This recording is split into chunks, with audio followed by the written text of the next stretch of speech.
చేస్తారు. కానీ ఏ రోజు కూడా పవన్ కళ్యాణ్ గారు ఎవరిని మోసం చేసినట్టు, ఎవరు పైసలు లాక్కున్న చరిత్ర లేదు.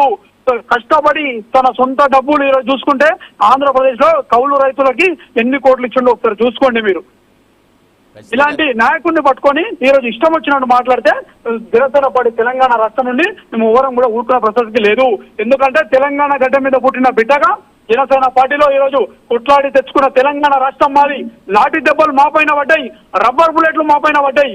అలాంటిది తెగించి పోరాడి తెచ్చుకున్న తెలంగాణ ఈ రోజు మా జనసేన పార్టీ నాయకుడు పవన్ కళ్యాణ్ గారు నీతి నిజాయితీ పరుడు అని చెప్పి కూడా ఈ రోజు మేము మా జెండా భుజం పైన వేసుకొని మేము ఈ రోజు పార్టీలో కొనసాగుతున్నాము. అలాంటి పట్టుకొని మీరు ఇష్టం వచ్చినట్టు మాట్లాడితే మాత్రం ఎవడు ఊరుకునేటోడు లేడు. ఈ యూట్యూబ్ ఛానల్ ఏవేవైతున్నాయో కొన్ని ఆ యూట్యూబ్ ఛానల్కి నేను ఈరోజు జనసేన పార్టీ తెలంగాణ రాష్ట్రం నుంచి మీ అందరికీ ఒకటే చెప్తున్నాను. ఈరోజు ప్రజలకి రోడ్ల పైన రైతులు వడ్లు మక్కలు రోడ్ల పైన పోసుకొని కొనండ్రా అని చెప్పి మొర్ర అని ఏడుస్తుంటే వాళ్ళ రైతులను పట్టించుకుంటూ లేడు ఈరోజు. అదేవిధంగా తెలంగాణ రాష్ట్ర వ్యాప్తంగా కూడా నిరుద్యోగులకి ఉద్యోగాలు లేవు. ఈరోజు అవిటిపైన పోరాడండి. కాంగ్రెస్ పార్టీ ఇచ్చినటువంటి హామీలు ఏమైతే ఉన్నాయో ఆ హామీలని ప్రజల్లోకి నెరవేర్చే విధంగా యూట్యూబ్ ఛానల్ అన్ని కూడా పనిచేయాలని చెప్తున్నాను. ఇష్టం వచ్చినట్టు తప్పుడు సమాచారం తప్పుడు వార్తలు మాట్లాడి అవాకులు చవాకులు పేరిస్తే మాత్రం ఇక్కడ ఊరుకునేటోళ్ళు లేరు. ఈ తెలంగాణ రాష్ట్ర ప్రభుత్వాన్ని కూడా నేను తెలియజేస్తున్నాను, ఇలాంటి ఛానళ్ల పైన మీరు కఠిన చర్యలు తీసుకోవాలని చెప్పి కూడా నేను తెలియజేసుకుంటున్నాను తెలంగాణ రాష్ట్ర ప్రభుత్వానికి.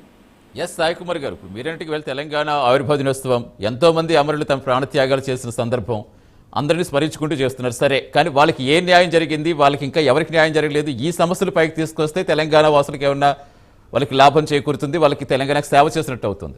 కానీ ఎందుకు అసలు సంబంధం లేని వాటిని జోడించి గత కొన్ని రోజులుగా కేవలం పవన్ కళ్యాణ్ గారు మాత్రమే రాజకీయాల కేంద్ర బిందువుగా మారిపోయి ఆయన ఏం చేసినా ఆయనకి సంబంధం ఉన్నా లేకపోయినా ఆయన ఇష్యూలోకి లాగి ఎంత విధంగా క్రియేట్ చేస్తున్నారంటే దేనికి సంబంధించి అనుకోవాలి. ఇప్పుడు అంటే ఆల్రెడీ రీసెంట్గా చూస్తాం పంచాయతీ ఎన్నికల్లో ఎలాంటి ఎఫెక్ట్ చూపించారో. ఇప్పుడు త్వరలో జిహెచ్ఎంసీ ఎన్నికలు రాబోతున్నాయి. ఏంటి అసలు ఏమనిపిస్తోంది మీకు? ఇంటర్నల్గా ఏం జరుగుతుంది క్షేత్రస్థాయిలో? రాజకీయంగా ఈరోజు మనం చూసుకున్నట్టయితే రాజకీయంగా ఎదుర్కొనే సత్తా లేక ఈరోజు విషపూర్వకమైనటువంటి అవాకులు చవాకులు వెలుస్తున్నారు. ఎవ్వరు ఏం చేసినప్పటికీ కూడా ఇప్పుడు వచ్చే గ్రేటర్ హైదరాబాద్ ఎలక్షన్ లో జనసేన పార్టీ చాలా బలమైన పోరాటం చేయబోతుంది. బలంగా మనం అందరం కూడా ఫైట్ చేస్తున్నాము. మేము అవసరమైతే మేము గ్రేటర్ హైదరాబాద్ లో కూడా సీట్లు గెలుచుకొని మేయర్ కూడా కొట్టబోతున్నామని చెప్పి కూడా తెలియజేసుకుంటున్నాను. తెలంగాణ ఉద్యమం కోసం అమరులు ఎవరైతే ఉన్నారో చనిపోయిన కుటుంబాలు 1200 మంది ఈరోజు చనిపోయారు.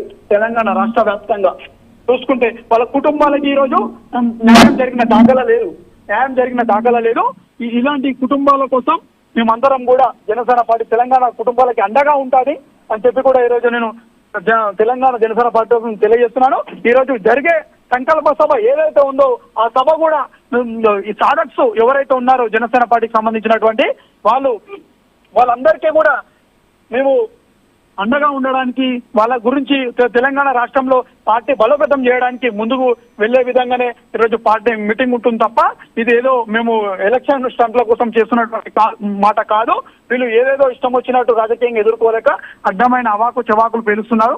ప్రజలందరూ కూడా దీన్ని గమనిస్తున్నారు. పవన్ కళ్యాణ్ గారు మనం చూసుకున్నట్టయితే 2 సార్లు వరదలు వస్తే ఒకసారి ₹1 2 సార్లు 2 కోట్లు తెలంగాణ రాష్ట్రంకి ఇచ్చినప్పుడు అదే కొండగట్టు ఆంజనేయ స్వామి దగ్గరికి పవిత్రమైనటువంటి తెలంగాణ రాష్ట్రంలో ఉన్నటువంటి ఆంజనేయ స్వామి టెంపుల్ దగ్గరికి కూడా పవన్ కళ్యాణ్ గారు 35 కోట్ల 19 లక్షల రూపాయలు ఈరోజు గుడి నిర్మాణం కోసం ఇస్తే ఎవరు కూడా ఆ రోజు మాట్లాడలేడు, ఎవరు కూడా అప్రిషియేట్ చేయలేడు. ఆంధ్ర సోమన్ ఎవరు కూడా ఆ రోజు అనలేడు. ఈ రోజు అవాకులు చవాకులు వెలుస్తున్నారు. ఆంధ్ర పార్టీ వచ్చి తెలంగాణలో ఏం చేస్తుంది, ఏం ఉద్ధరిస్తుందని వాళ్ళందరికీ చెప్తున్నా. నేను పవన్ కళ్యాణ్ గారు ఎన్ని సంవత్సరాల నుంచి తెలంగాణ రాష్ట్రానికి మీరందరూ కూడా ఎందుకు మాట్లాడలేరు, మీ నోరు ఎక్కడ పోయినా కూడా సమాధానం చెప్పాల్సిన అవసరం.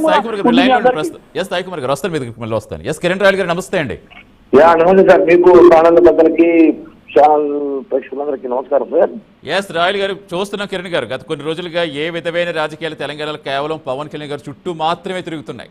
అది ఈ పార్టీ అని కాదు, ఆ పార్టీ అని కాదు, లేదా మేధావులు కాదు, ఆ మీడియాలు కాదు, సోషల్ మీడియాలు కాదు. ఎందుకు ఇంతలా దేనికి చేస్తారనుకోవాలి సార్? ఒకటి, తెలంగాణలో పుట్టిన పార్టీ తెలంగాణలో పెట్టకూడదంటే చాలా బాధాకరం.